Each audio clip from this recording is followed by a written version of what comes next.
The Pentagon was quiet in the thin hours before dawn when the security aide approached Colin Powell with a plain, unmarked envelope. No seal, no initials, no routing code, nothing that belonged to the building's system. Inside lay a single sheet of paper, bearing only one line written in steady, deliberate ink. At 04112, no one will be in the corridor. Powell held the note between two fingers, examining the single sentence, as though its simplicity carried weight. The handwriting was steady, almost formal. No hesitation in the strokes, no attempt to disguise the hand behind it. Whoever wrote it knew exactly what message they intended to deliver, and exactly how little entertainment they needed to provide. He folded the paper once, neatly, and slid it back into the envelope. The security aide standing beside him shifted slightly, unsure whether to remain or speak. Powell dismissed him with a quiet nod, and the young man retreated down the dim hallway, leaving Powell alone in the soft hum of the early morning Pentagon. He glanced at the digital clock, positioned above the corridor junction. The message referenced 04112. Precise, deliberate, neither rounded nor symbolic. A time chosen for a reason. Powell had long understood that when something in this building arrived without a sender, its purpose was rarely ambiguous. Silence was a language here, and timing was one of its sharper dialects. He began walking slowly, not toward any destination but to feel the building's rhythm. The corridors were quiet, half-lit, the kind of manufactured calm that usually comforted him. But tonight the silence felt less routine, as though the sender of the note had already accounted for this very moment. His location, his reaction, even his first steps after reading it.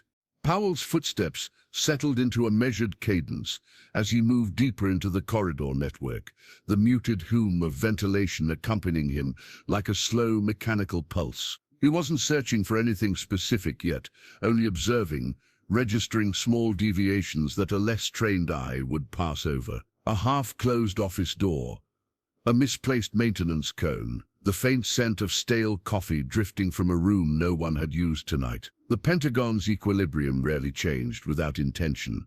He paused near a junction where three hallways met, each stretching into its own dim geometry. From the left wing came a subtle shift in airflow, cooler, sharper, as if a door had recently opened and closed. Powell turned his head slightly, listening.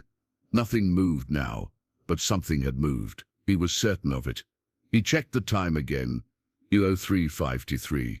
The message's precision lingered in his mind. At 00412, no one will be in the corridor. That wasn't a threat. It wasn't even a warning. It was an assurance, a blueprint of emptiness someone intended to create.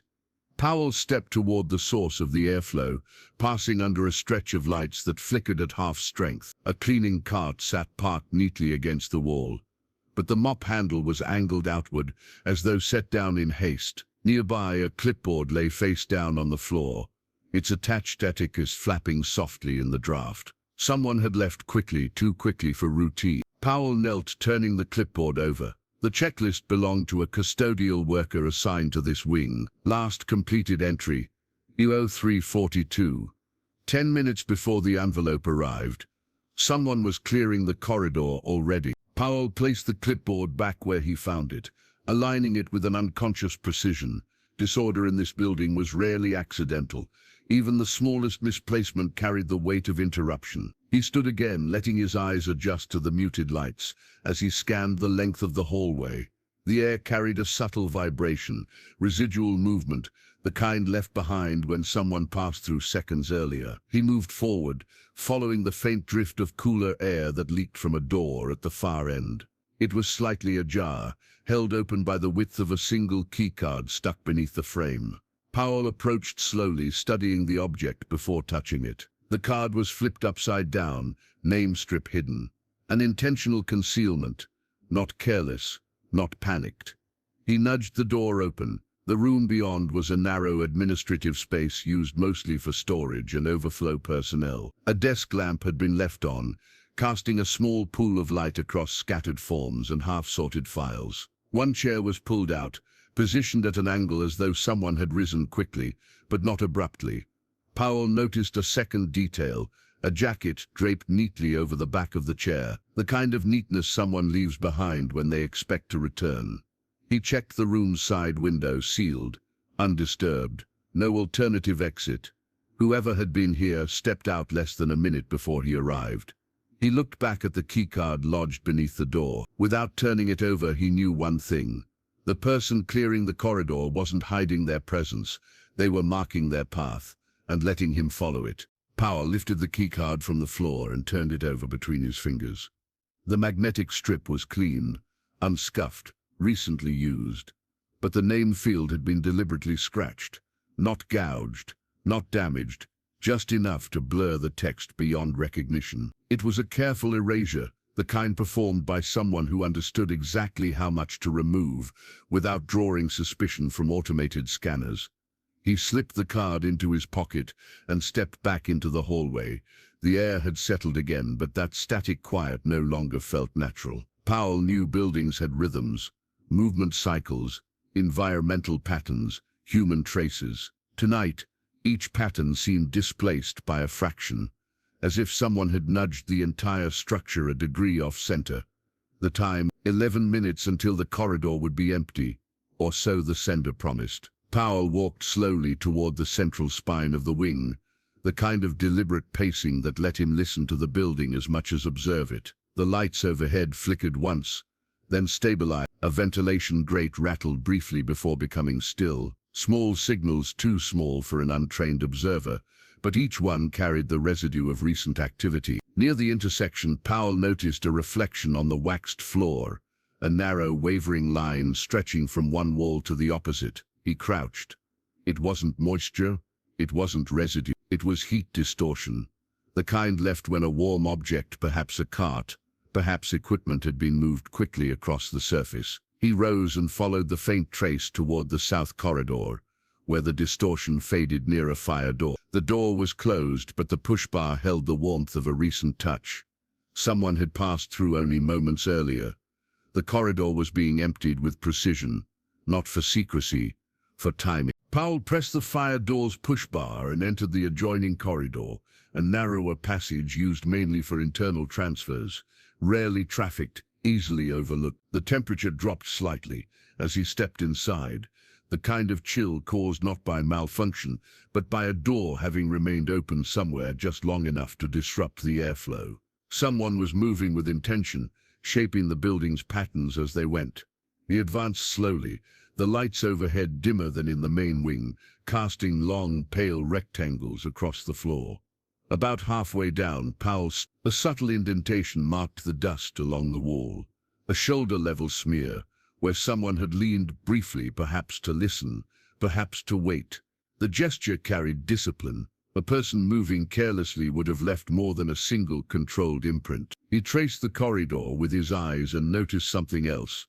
A maintenance access panel sat slightly unlatched, only by a centimeter, but enough to break the usual symmetry. Powell stepped closer and lifted it open. Inside, a narrow crawl space stretched toward the building's interior utilities. Dark, silent, and untouched except for one detail, a single boot mark near the entrance, faint but unmistakably fresh. Powell lowered the panel and returned to the hallway. Whoever moved through here wasn't hiding because they needed to. They were hiding because the timing required it. The clock on the far wall read 04. Then he noticed a thin beam of light slipping from beneath a door ahead, steady, white, controlled. Not room lighting, a flashlight. Someone was inside, not searching, waiting. Powell approached the door with the thin beam of light slipping out beneath it, each step measured, silent, carrying the weight of a man who understood how quickly a quiet moment could turn significant. The corridor around him felt suspended. No humming vents, no distant footsteps, only a low, steady pressure in the air that suggested someone was holding their breath on the other side. He stopped just before the threshold and lowered his gaze. The beam wasn't shaking. Whoever held the light was steady, composed, intentional. Powell touched the door lightly with 2 fingers, not opening it, just acknowledging it, and listened. The faintest rustle reached him, as if fabric shifted against metal. Not movement through the room, but subtle repositioning. Whoever was inside was aware of him. He pushed the door open. The room beyond was a small equipment staging area, unused at this hour, unassigned tonight. A single flashlight sat propped upright on a crate, angled toward the far corner, illuminating nothing but a blank expanse of wall. It wasn't being held. It had been placed that way, a decoy for attention. Powell scanned the perimeter. No signs of struggle, no scattered tools, no forced entry. But on the floor, near the crate, he noticed a slip of paper, no larger than a matchbook. He knelt. The handwriting matched the envelope's precise, steady, deliberate. 0412 is not the event. It is the silence. Powell checked the clock. 0409. 3 minutes. He stood slowly, letting the meaning settle. The sender wasn't warning him about something that would happen. They were revealing something that would not. A corridor emptied not to hide an act, but to draw attention to its absence. The question surfaced with quiet clarity. Who benefits from a silence scheduled with such precision? Powell stepped back into the corridor, the slip of paper still warm from his hand. The message echoed in his mind, not as a riddle, but as a pattern. 04112 is not the event. It is the silence.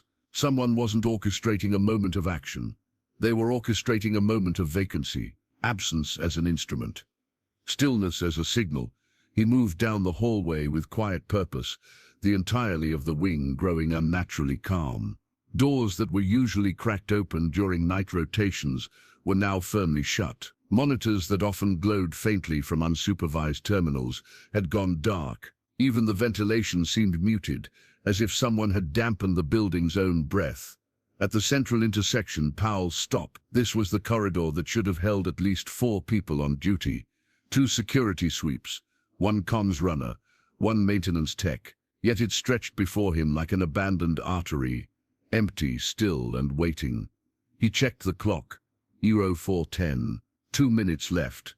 A soft click drew his attention, not behind him, not ahead. Above, Powell lifted his eyes. A ceiling access tile sat slightly misaligned. Barely a fraction, but enough to betray recent movement. He stepped beneath it and listened. No breathing, no shifting. Whoever had used the space had already moved on. He walked further, and then he saw it. A single object placed precisely at the midpoint of the corridor. A maintenance glove, folded neatly, palm upward. Not dropped or discarded. Presented.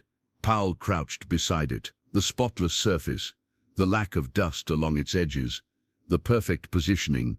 This was a marker. Someone indicating the corridor had been cleared, prepared, finalized. He stood and scanned the length of the hall once more. Not a sound, not a shadow. A corridor scrubbed clean of witnesses, and then the wall clock ticked to 0410.